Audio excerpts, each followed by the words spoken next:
Yeah, hello, welcome to our all-black comedy night.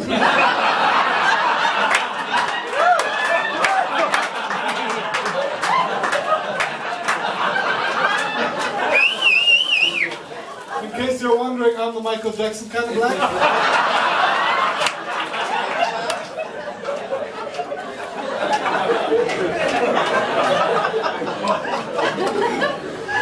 But yeah, hello, I'm Dennis, and I'm German.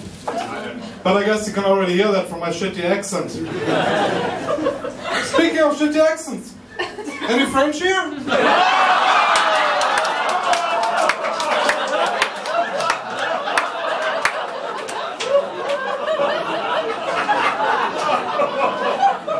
No? Still afraid of the Germans, huh?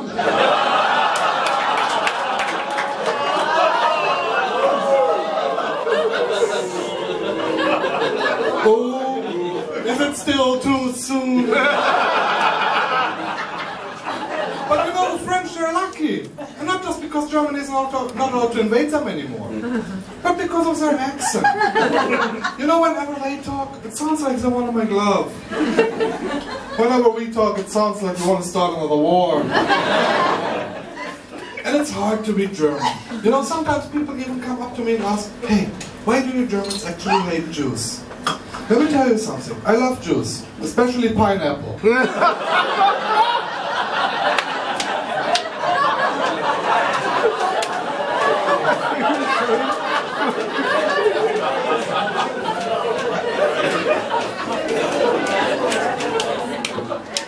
And here in Hong Kong, you can see those stupid signs, like beware of Germans, wear your face mask.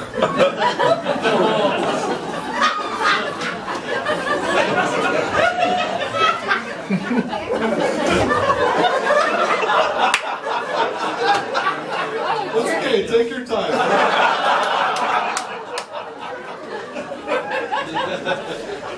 Or under the elevator buttons, disinfected every 2 hours to prevent spread of Germans.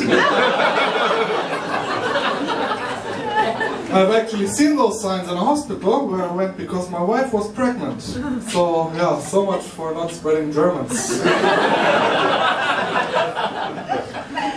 Hong Kong is a crazy place, right? Come on, anybody know that? Make some noise. There's a couple of things I don't understand. Like, why do people here try to cut their food with chopsticks? The Chinese are fighting with knives and swords for thousands of years. How about we put one on the fucking table?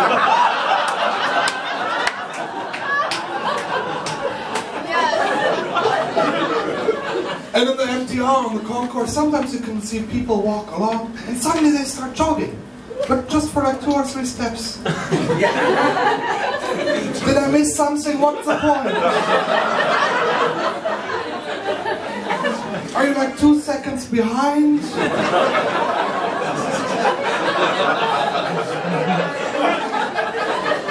Or do you feel you're maybe half a gram overweight?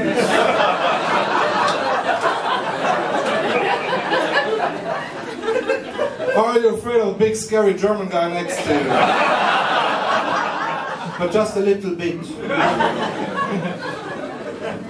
And people here like to wear stupid shirts. Yes. Like this massive dude I've seen wearing a shirt saying, I can be a runner. I just saw this shirt would have better said, I could have been a runner. Because at a certain point in his life, he obviously made the decision, nah, I don't want to be a runner. And then there was a girl wearing a shirt saying, please do not follow me. So, I followed her.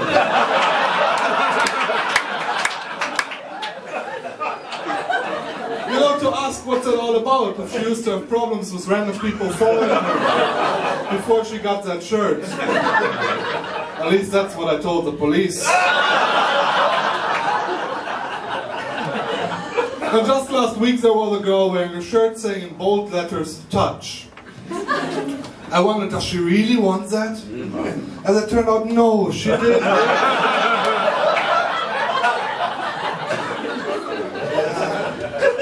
But you know, my favorite stupid sign here in Hong Kong has to be this big billboard asking me, what is hell? And the answer follows right in the next sentence. Come early and listen to our choir practice.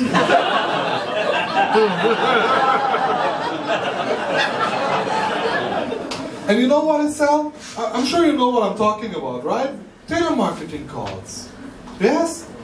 Your phone rings, you don't know the number, you pick up, somebody starts yelling at you in Chinese, and you have no fucking clue what's going on. In this situation, I would just go, hi, hi, hi, hi, hi. You know, to keep things going.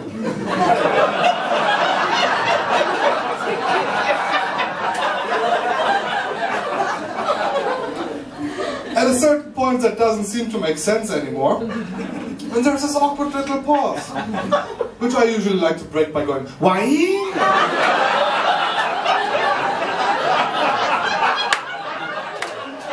And you're right back at the start.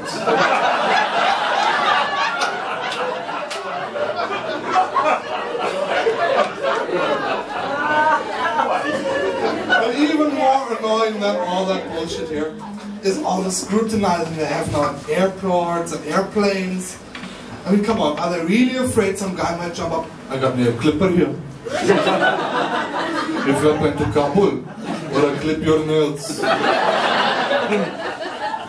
Or that some dude might bust into the cockpit. I got coke. You do as I say, or somebody get really wet.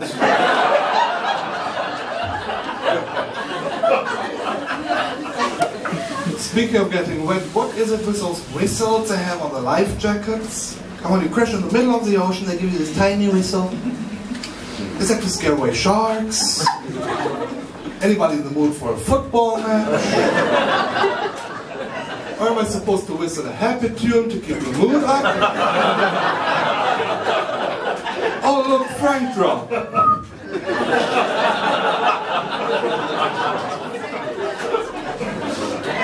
And I'm sure you all know those budget airlines, right? Where you can fly really, really cheap, but you gotta pay for all the other shit.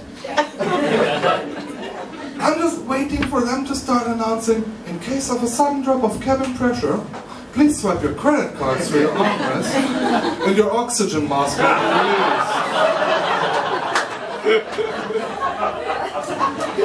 released. But despite of all that bullshit, my wife and I, we really love traveling. My totally fictional wife and I, ladies.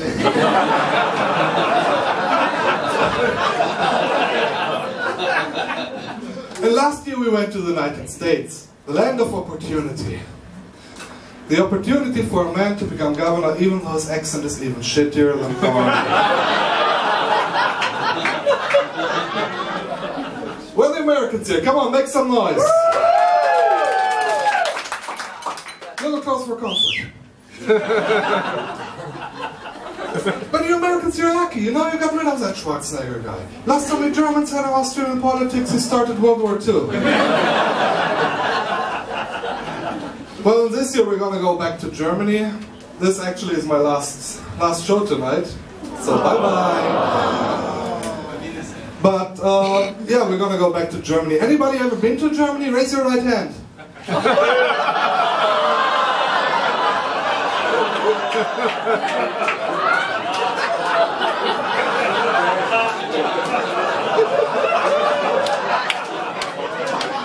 I know I'm bad, I'm German, that comes with the nationality.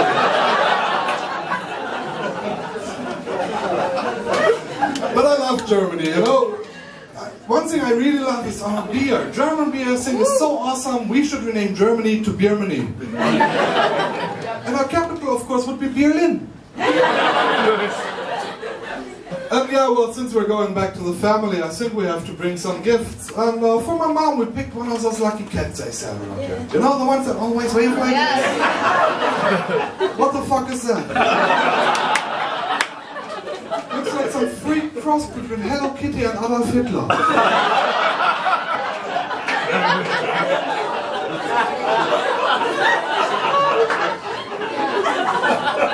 It's a freaking Hitler kitty. And these flights can get pretty boring, right? Flying over to Germany takes 12 hours. And my wife, my totally imaginary wife, and we love talking. And my wife is a Filipino. And through her I realized something. Filipinos, they're a lot like Teletubbies. Yes, every couple of minutes I go, uh-oh. Well, thank you folks, and go Wali.